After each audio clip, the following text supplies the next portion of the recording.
Hello hello, j'espère que tu vas très bien, je suis ravie de te retrouver aujourd'hui pour une vidéo orientation. Cette vidéo s'adresse principalement aux élèves qui sont en première ou en terminale et cette vidéo a vraiment pour but de t'accompagner dès maintenant dans la recherche d'une orientation. Alors évidemment tu vas forcément parler d'orientation en classe avec ton professeur principal ou dans des séances d'AP ou autour de réunions etc. Et moi je vais pas spécialement te parler de toutes les possibilités d'orientation et de spécialités que tu peux faire à la suite de tel ou tel bac avec telle ou telle option, mais plutôt de comment faire pour trouver les solutions justement à qui tu dois t'adresser, quel sujet tu dois aborder, quelle recherche tu dois faire. Et en réalité ton orientation tu dois t'en préoccuper assez rapidement parce qu'il va y avoir très vite des événements auxquels tu vas pouvoir participer ou des choix qu'il va falloir faire. Je te rappelle que généralement Parcoursup, donc la plateforme par laquelle tu vas passer pour ton orientation, sauf si tu passes par des écoles qui sont pas sur Parcoursup ou qui font des concours externes, mais la quasi-totalité des étudiants et en tout cas des bacheliers doivent passer par Parcoursup pour trouver une solution post-bac. Cette plateforme là, donc Parcoursup, ouvre ses portes à partir de la mi-janvier et à partir de là tu dois sélectionner des vœux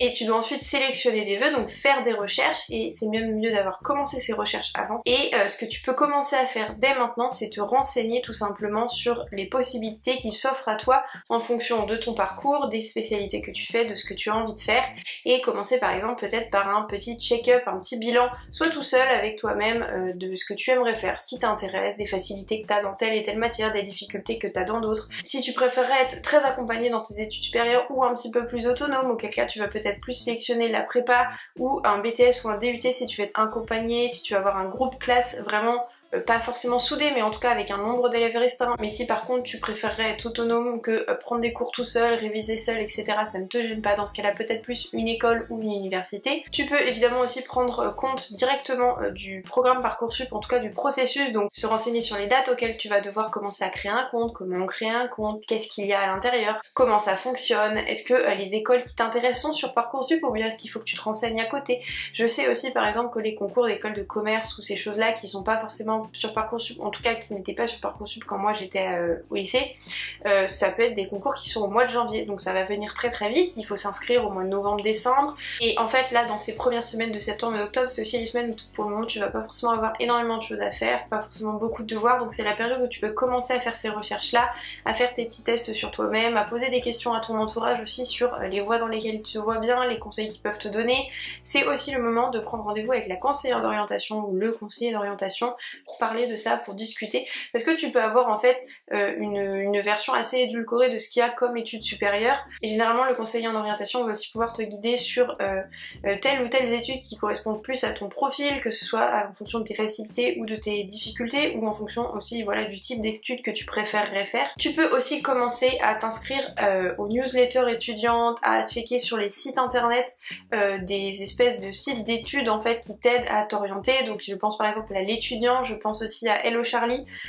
qui a aussi une chaîne YouTube, et l'étudiant aussi certainement. Il y a aussi Inspire où tu peux discuter avec des étudiants ou des jeunes diplômés comme moi qui donnent en fait leur expérience et qui expliquent un petit peu les parcours qu'ils ont fait et les études qu'ils ont faites, les avantages, les inconvénients, etc. Tous ces sites là, ces applications là ont aussi des réseaux sociaux sur lesquels tu peux aller t'abonner et tu peux directement aller discuter avec eux ou bien avec d'autres étudiants qui sont dans le même cas que toi, et tu peux aussi voir tout simplement leur contenu sur les réseaux sociaux qui est souvent très instructif. Souvent ces sites là te font en fait sur leur compte Instagram par exemple des récapitulatifs de telle étude, donc par exemple qu'est-ce que la prépa BCPST, qu'est-ce qu'une école de commerce, comment postuler à ça, comment faire ci, etc. Et ça peut te permettre un peu de débroussailler tes recherches et de te rendre compte précisément de ce que c'est, parce que des fois sur certains sites internet on retrouve des infos qui sont pas très pertinentes ou qui sont plus du tout d'actualité, alors que là t'es sûr que ça l'est, et dans les commentaires tu peux aussi discuter avec d'autres personnes, soit des étudiants qui font ces études là qui vont te répondre, soit d'autres personnes comme toi qui ont connu d'autres infos, qui ont eu accès, etc. et avec qui tu peux discuter tout simplement. Tu peux trouver des fiches métiers qui t'expliquent un petit peu plus précisément,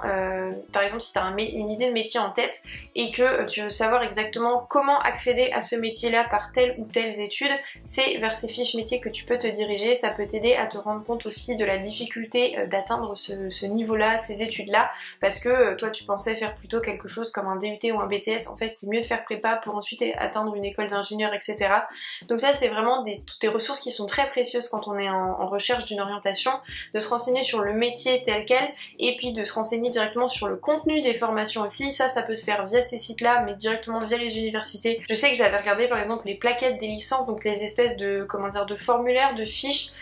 qui présentent en fait la licence ou les études en quelque sorte que tu souhaites faire avec le déroulé, donc qu'est-ce qu'il y a comme matière à chaque semestre, le pourcentage d'élèves qui réussissent, le pourcentage d'élèves qui sont acceptés, où ça se trouve, quelles sont les possibilités à côté, est-ce qu'il y a des associations, est-ce que tu peux faire Erasmus, est-ce que tu peux faire un échange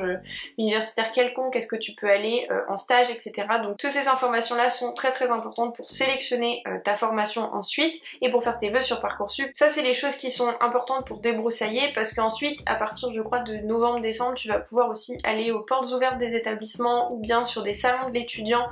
qui sont organisés dans les villes, donc là peut-être encore en distanciel cette année, je ne sais pas, mais en tout cas c'est vraiment une source précieuse d'informations aussi. Mais en tout cas les salons par exemple c'est quelque chose que j'ai fait quand j'étais en première et en terminale, si mes souvenirs sont bons. J'étais allée au forum de l'étudiant de Nantes et ça m'a vraiment permis de me décoincer un peu plein d'idées parce que du coup j'ai rencontré différentes écoles, j'ai pris des papiers sur différentes écoles qui m'intéressaient, même si j'étais pas très sûre de ce que je voulais faire. Tu peux rencontrer des enseignants, tu peux rencontrer des étudiants ou des anciens étudiants, enfin tu peux vraiment discuter avec plein de gens, prendre des plaquettes, créer un réseau, etc. Et c'est vraiment super important pour se rendre compte aussi de si vraiment ça va te plaire ou pas, parce que honnêtement il y a des stands par exemple, l'école elle t'a fait rêver sur les réseaux, leur site est super bien fait, t'as trouvé que ça avait l'air hyper bien, hyper intéressant, et puis quand t'arrives sur le stand, bah t'as pas le feeling, tu trouves que les élèves sont, je sais pas, ils t'intéressent pas, ou finalement ça a pas l'air aussi bien que ça, il y avait des choses qu'on t'avait pas mentionnées sur le site internet, etc. Donc ça peut vraiment te permettre d'avoir une première impression qui souvent est la bonne sur les études en question, et simplement voilà, te rendre compte de la quasi-totalité des études que tu peux faire sur ces stands là, c'est super important. Tout à l'heure je te parlais aussi des fiches métiers, et à l'inverse je te conseille vraiment de ne pas trop te focaliser sur les métiers qui sont mentionnés, sur les titres de métiers qui sont mentionnés sur les fiches et les plaquettes des études. C'est sûr que c'est intéressant de savoir exactement ce que tu peux faire après ces études là, mais souvent c'est une liste non exhaustive, et par exemple je sais par expérience que c'est aussi des métiers, enfin quand ces métiers là sont notés ça veut dire qu'il y a des anciens étudiants qui ont fait ces métiers là, mais tu sais pas spécialement si c'est le métier qu'ils ont eu directement après le diplôme ou 5 ans après, ou si c'est dans la boîte dans laquelle ils ont été en stage, ou si c'est exactement le titre du poste auquel ils étaient. Donc ça sert à rien de se focaliser là-dessus en se disant ces études là il y a marqué que tu peux faire chef de projet après, donc c'est exactement ce que je veux faire parce que je veux faire ça. Ça peut être assez trompeur, donc plutôt se focaliser sur un domaine en particulier plutôt qu'un métier en particulier pour ne pas se fermer de porte. Au-delà de l'aspect simplement des matières que tu vas étudier, du domaine qui t'intéresse ou du métier que tu veux faire dans le choix de ton orientation des études et dans le choix des vœux, il y a aussi toute la partie, je dirais la partie immergée de l'iceberg, c'est-à-dire la capacité à être autonome, la capacité à travailler en groupe, ou bien en fait tout ce qui va être à côté et auquel on pense pas forcément. Par exemple si tu veux aller en prépa, il faut savoir que c'est des études qui sont très exigeantes,